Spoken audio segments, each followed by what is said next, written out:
Sa palagay mo o sa tingin mo, bakit ayaw pumayag ni Poblete o ni Marasigan na i-register yan? Meron bang perang involved yan? Kasi ang alam Malaki, nila, malaki yan, malaki yan. Oo. Kasi ang Toronto, nakaka-generate kami ng funds through fundraising.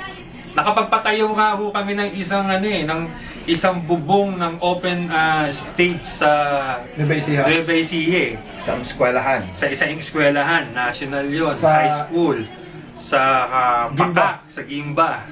Hindi nila na-recognize yun. Kasi, dinisisyonan na namin yon. So kami, nagpaplano kami for the good ng organization na makatulong. Marami kaming fundraising na ginawa na hindi na namin pinapublicize na So, ibig sabihin ba, miski hindi pa kayo non-profit organization, nagpa-fundraising na kayo? Nagkaroon na kami ng mga fundraising. Authorized ba yan ng gobyerno? O Authorized naman yun as an Yeah, organization. as an organization. Authorized. Pwede. Ngayon, parang nga gusto namin maging talagang legal na ma-recognize kami. Kasi ang Knights of Rizal, hindi ho nire-recognize dito sa Canada. Kasi nga hindi naka-register. Correct. Sabi ko, para tayo makikilala as a Filipino organization kung hindi tayo magre-register. Ngayon, limited tayo. So, yun ang mga namin, mga vision namin, itong mga kabataan na kasama ko. Yun ang mga vision, kahit ito sila Sir Ben. Kaya na naging presidente na sila yan to dahil magaling to sa pagdating sa mga organization. So, ang vision namin is to improve yung quality tsaka ng service ng Knights of Rizal. Marami kaming ginawa na na plano. Yung na youth pinaplano. development. Yeah. ilan ba ang members nyo? Ha? Ilan ang members nyo? Ang registered members namin is around 20. Okay. Ngayon, yung 20 na yon, kinuha 31. Oh, 31. Kinuha ni Marasigan. Pinapangakuan niya, kapag kayo dito sa akin, meron kayong promotion. Yung mga title nyo, mapupromote. Which, yun, I disagree with that. Sabi ko, you have to earn. Any promotion have to be earned. Yun So- ang kinokontra ko sa kanila. So, ibig sabihin ngayon meron dalawang faction. Actually, lumalabas. Yung grupo mo at saka yung grupo ni Marasigan, ganun ba? Actually, maraming faction Maraming ngayon. faction. Hindi lang lumalantad Oh. yung iba. Meron pa yung Montreal. Mga Montreal. Mga Hindi, concentrate tayo sa Toronto. Di sa Yung Toronto, Knights of may Rizal. Brampton. Yung di pala Brampton, Mississauga, ayaw na rin. Tapos, nagtayo sila ng chapter, 2 tao daw. Yeah. Naging chapter na yung tinatag na Don Va, Don Valley Chapter and Elvers Park. Oh, yung sa Els Bells. Imagine yung Els Bells Park. Doon namin tinayo yung Bus ni Rizal noong 1998, Doon namin pinagawa yun. Ngayon, tinatayan ng chapter. Which is kalokohan talaga eh. Against sa Magkaroon lang ng chapter, kahit dadalawa yung membro, a chapter must have 15 or more. Actually, 12 or more, ganun yun. So, 9 or more. So, ganito. ilan chapter ang dalawa lang ang membro? Yung nga regional commanders, Jimmy Marasigan nga, wala nga miyembro daw eh. Galing mo Ano? naging regional. At saka, kaya ako umalis nung araw, natabangan dyan sa Knights of Rizal. Kasi yan, nabigyan ng 4th degree na recognition. Pero yung akin, yung 4th degree, it took me so many years to get that. Yung kanya, one click, nakakuha ng 4th degree. First, second, third, 4th degree. Kasi, siya yung secretary nung si Camiling, yung namatay na Camiling. Yung Sino nagbibigay nung Yung ng Manila. recognition? Manila. Nire-recommenda. At Sino that time, nagre-recommenda? at that time ako yung special assistant to the regional commander, pati nga yung mga taga-state sa akin nga nagpaparekomende para maaprobahan. Pero kailangan yung worth yung tao tsaka yung may achievement talaga. Yung sila, yung grupo nung yan wala nga hindi nga chapter commander naging 4th degree. Kataka-taka nga So, bakit na-recognize si Marasigan? nung 2009, 2010 ata yun, nakumpran ko nga si Camiling, yung pinakamatanda namin, pinakamataas. Sabi namin, kalukuhan niyang bigyan mo ng mga promotion niya mga tao niyan without an achievement. Paano naman yung worth na people katulad ni Sir Ben? Ang tagal-tagal na, hanggang ngayon, 3rd degree, hindi na re-recognize. So, yun, medyo natabangan na kami. So, Kaya- anong basis ng recognition? may achievement ka. Katulad ng pista ng bayan namin, yung nakikita mo Okay. parada ng lechon dyan sa Toronto City Hall, isa sa mga major namin, project. Yung bus ni Dr. Rizal dyan sa Els Bells Park, napagawa namin yan nung kami pa mga Toronto chapter. Meaning, may achievement. Intindihan nyo? So, ang nagre-recommenda yung kung sino man ang presidente? Ganun ba? Hindi yung pinaka-area commander, From chapter to Chapter. area commander to regional commander. Ito, taga ano lang yan, taga pagdala lang ng Mensahe. courier. Yeah. So, Kumbaga, courier. paano, sino nagrekomenda kay Marasigan na mabigyan ng award? Siguro si Poblete. Ito yan. Poblete. Masasabi ko yan. Yeah, okay. Kung bakit si Marasigan na naupo. Kasi ano yan grupong Poblete, grupong ano yan mga grupong, sabihin ko na, grupong Imberga. Sinong Emberga? June Imberga. Tobias, Okay. yung senador. Imberga. Grupo nila yan, sino yung asawa? Si Rosberg. Rosemary. Magkakasama yan si Jimmy Marasigan kasama sa PCCF yan. Yan ang unang presidente ng PCCF. Si Poblete, tsaka siya magkasama siya sa Knights of Columbus sa mga various mga church organization, di ba? So sila gusto nilang tanganan kasi Poblete, Sino sila? si Poblete, Marasigan, may isa pa yung Prillo. Kung sino yung mga sip-sip sa kanila, kung sino yung mga nagpapauto, yun, ginagawa nilang tao yun, binibigyan nila ng konting yung promotions, kahit walang ginagawa. Medalya. Nagsimula yan ng nung si Poblete umupo, marami pang galit na chapter diyan Galit ang Kami, mga old-timer. ang Scarborough. Kasi kami nung pumasok ako sa Knights of Rizal bilang pinakabata nun, ako yung tinatry kong mahikayat uli yung Scarborough. Hindi ko alam na meron pala silang issue na malalim dyan sa nung time na yan. Nalaman ko lang habang tumatagal na nandun ako, doon ko lang nalalaman bakit hindi buo ang Knights of Rizal. Ngayon, yun ang gusto namin mangyari is buuin. Kahit sa Toronto lang. Ito yung nangyari nga, yung election namin, nag-disagree si Pobleto dahil hindi daw naaayon sa panahon ng eleksyon. Hindi daw na kami bayad ng aming membership fee, annual dues. Nagbabayad kami sa Manila, sa Pilipinas. Pero ang totoo, bayad kami. Nandun sa chapter commander na dating regional executive. Ibig sabihin nyo yung tresurero ng region. Nung region. Nag-eleksyon kami ng June. At sabi nila, in violation. Kailangan ulitin. Inulit-uli namin ng November.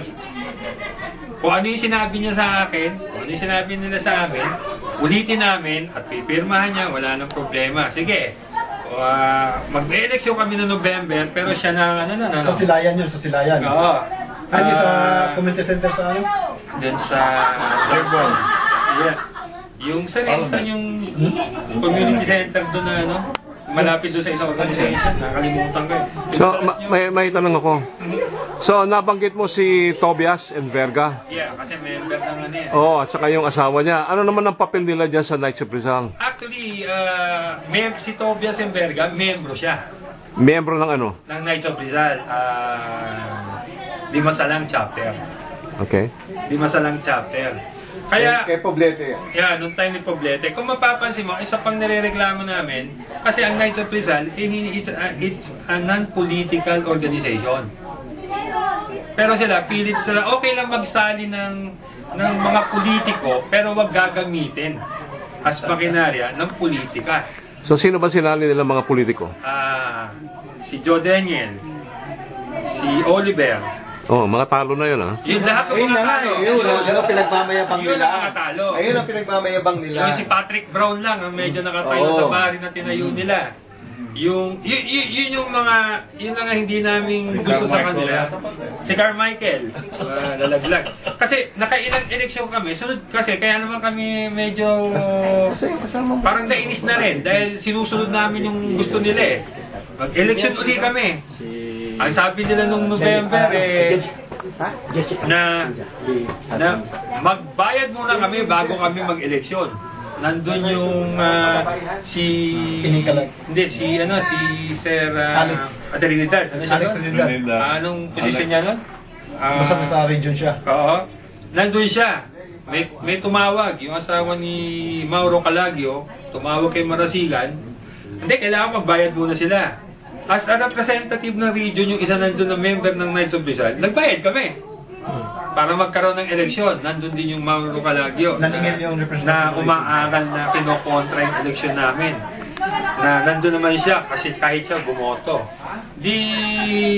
Nung nag-eleksyon kami, nung nagbayad kami, nag-eleksyon kami, nakausap ko si Marasigan, sabi niya, sige, basta nandyan nandyan yung isang tiga-region, okay na. Sa salita, nagsara na kami na ayos na.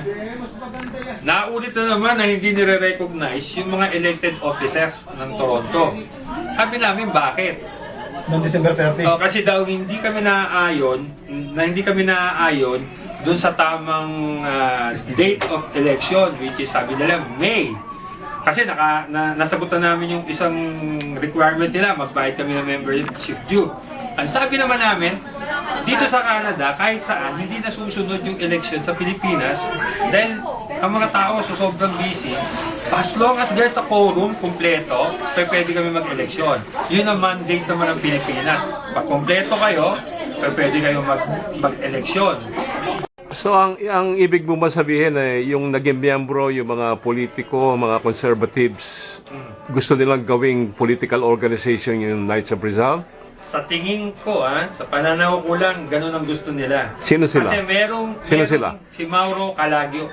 Okay. Kasi yun, nagtatrabaho sa isang MP. Yung asawa ata. Pareho sila na sumusuporta sa conservative. Sa amin, walang problema yun eh. Pero yung gamitin mo organization para lang sa isang politiko, sa amin mali na. Wala naman din na itutulong na para gamitin. Sabi ko sa kanila, sige, bakit hindi tayo kumuha ng politiko dito sa kabila? Kumuha din tayo sa kabila para balanse. Actually, si Glenn Moray, member ng Knights of Rizal yun. Sa Pilipinas pa ni-United yun, ni Atienza. Active yun, pero hindi nila iniimbita, kami lang ang umiimbita. Kaya meron kaming isang okasyon ng Knights of Rizal na kami nag-sponsor ng Commander's Ball, which is 2010. Wala pa kayo nun na 2010 Pinagsama ko yung sila Oliver, sila Moray nun. Pero parang medyo nagalit sila na bakit inimbitahan ko daw to yung kabilang partido. Sabi ko walang masama doon. So, ang nangyayari sa amin, sunod kami na sunod hanggang dumating sa Pilipinas, gumawa kami ng mga sulat. Ito nangyari, lahat ng aming memo, lahat ng aming minutes of the meeting inattach. Ayaw niya pa rin kaming i-recognize. Sino siya? Ni Marasigan. Ayaw kami i-recognize ni Marasigan. Dumating sa punto, diniretso na namin sa Pilipinas sa Supreme Commander sa tulong ni Sir Chito. Kung hindi kasi namin na hikayat si Sir Chito bumalik, tinatapak-tapakan lang kami nitong mga to. Na ultimo ang Pilipinas, ang Supreme Commander, nagpadala ng sulat na nire-recognize kami. Ang pagkakamali lang noon, merong isang membro ng Toronto na pinadala sa akin. Nagkamali na padala. Si Joe Damasco. Si Joe Damasco kasi ang area commander ng Central ng Central yan So nung sumusulat ako sa kanya tungkol dun sa mga hinanaig namin na bakit ganito, hindi kami nire-recognize samantalang nandun ka naman nung nag-eleksyon kami. Witness namin si Joe Damasco na representing the region na we are abiding all the requirements para sa eleksyon ng chapter commander. Napadala niya sa amin yung sulat. Wala silang pinadadala ng sulat sa amin o sa akin. Na-attach lang. Na-attach lang. Kaya Accidental nalaman namin na ang Pilipinas sumagot na i-recognize kami. So paano sinong nag-imbita kay Joe Oliver sa kay Joe Daniel sa maging miyembro ng... Sino sila? yung grupo nila Marasigan. Hindi ko lang malaman kung sino yun. Malamang si Senador. Kasi, Sino to? Senador Tobias. Kasi kagrupo niya yon, mga kasama niya, na hikayat naman tong sila Poblete, sila Marasigan. Kasi ang tingin nila sa sarili nila, kapag merong politiko sikat sila. So, napakadali pa lang maging miyembro dyan. Basta meron ka lang imbitasyon, pasok ka na, ganun ba? Actually, may requirements yun. It has, So, anong mga requirements ang na? requirements yun, kailangan may 3 sa'yo maging sponsor. So, ina-assume natin na si Oliver at si Daniel nakapasok dahil meron 3 sponsor sa kanila. nag-sponsor. Yeah. Si Tobias siguro, tsaka si Poblete, tsaka si Marsigan Ang mismo. hindi lang namin nagustuhan kasi nung nitong si Mauro Calagio, ang ginagawa, pag-iimbita ng mga politiko, itong sila Carmichael, sila yung Oliver. nasa Barry, hindi sila Joe Oliver, yun. Si Brown. Ilalagay niya nila sa Toronto muna. I-initiate, Chapter. ilalagay sa Toronto chapter. Meron sila ini-initiate kahit hindi politiko, mga kababayan natin. Ilalagay nila sa chapter ng Toronto na sabi ko may mali yata. Dapat Kasi hindi mo alam. Dapat alam ng chapter commander yan. Hindi reported. At saka, dapat may endorsement, saka may pirma ng chapter commander. Bago namin tanggapin yan, saka para i-initiate. So gumagawa sila ng sariling initiation, kasi ginagamit nila na ang region ng Canada ang may utos at pwede sila nilang gawin yon. Pwede nilang gawin kung hindi nila ilalagay sa chapter namin. Doon namin napansin na ginagawa nila madalas yun. Ngayon, nung aming pinagtatagpi-tagpi yung mga sitwasyon, doon namin nalaman kung ano yung motibo. Gusto nilang hawakan ang Toronto. Sino sila ang gustong hawak? Marasigan. Si Marasigan, si Calagio, si La Poblete. si Poblete, si Sinahon, si Laprillo. Kasi si Calagio malapit sa mga politiko. Iba ang dating kapag Toronto ang may dala. Ang sabi ng tao, bolero raw yun eh. Sinungaling pa. Sinungaling pa, oh. Kaya ayaw nilang bitawan ng Toronto. Ngayon medyo natatakot sila kapag nairehistro namin, wala silang magagawa sa Toronto, which is ngayon hindi nila kami mahawakan. Hindi nila magamit ang Toronto kasi mas kilala sa Canada yung pag binanggit na Toronto. So, nung napapansin namin na palagi nila kami pinapasukan ng mga politiko, so naisip namin, kasi Toronto to gagamitin ng mga politiko yung words na Toronto, regardless kung anong organization. So, ginagamit ba ngayon? Yung panahon ni Marasigan o kung sino man si Berga, ginagamit ba nila yan? Hindi nila magamit kasi umangal kami. Okay. Umangal kami, sumulat kami sa Pilipinas, nagtayo sila ng chapter, yung Don Valley chapter. Ang pangalan Don Valley, yung highway. Don Valley. Pero yung mo, tatayo ka ng chapter, highway. Pambihira yun. At sabi raw nila na it's a district, political district daw ng Don Valley. Yung Mauro Calagio, hinahamon pa nga ako ng away Sabi niya, Sir Chito, hindi mo ba naintindihan yung political district? Kako, sige, sabihin mo, sino ba mayor nung Toronto, yung Don Valley na chapter na yan? Sabi niya, si John Tory. O yun naman pala iisa lang ang Toronto. Hindi ka pwede magtayo ng chapter within Toronto. Kakong ganun. Katapos, sino ba, paano nyo na-initiate yan? Birihin mo na yung mismong kasamahan niya na lawyer, na napakatalino, napakagalang. Pero mo hindi niya alam yung chapter, sabi nung matanda na lawyer, pangalan nun? Sino yun? Yung lawyer. Sabi niya, ano ako, Toronto chapter. Sabi niya, membro daw siya, Lorente ba yan? Paul Lorente. Ano daw siya, membro daw ng Toronto chapter. Sandali, wala ka sa listahan namin, hindi kayo na-initiate. Sino nag-initiate sa'yo? Hindi na lang nagsalita yung matanda. Alam mo, sinabi ng matanda, pwede ho ba i-initiate nyo ho ako?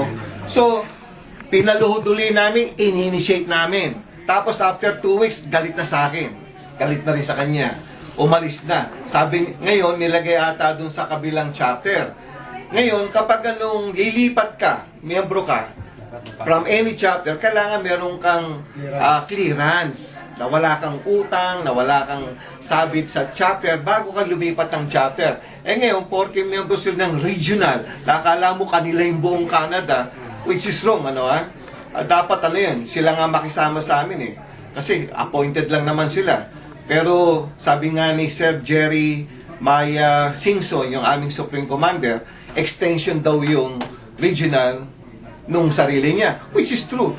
naging ano ako, special assistant. Mas mataas pa nga yung ano ko. So, ibig sabihin, yung Toronto chapter, nanganak na ng Don Valley chapter. Right, at saka yung Ganon. ano pa, yung Air Bells. Yung Air Bells. Nadadalawa lang ang member. Yung Narinig mo. karamihan ng Toronto chapter, I mean Don Valley chapter, came from Toronto. Imagine, lahat ng mga dating officers ng Toronto chapter, pinagkukuha, pinirate lahat. Bibigyan kita ng medalya, dito ka sa amin. Ay, imagine dating chapter commander ng Toronto, doon na papunta. Ito na ba? good example.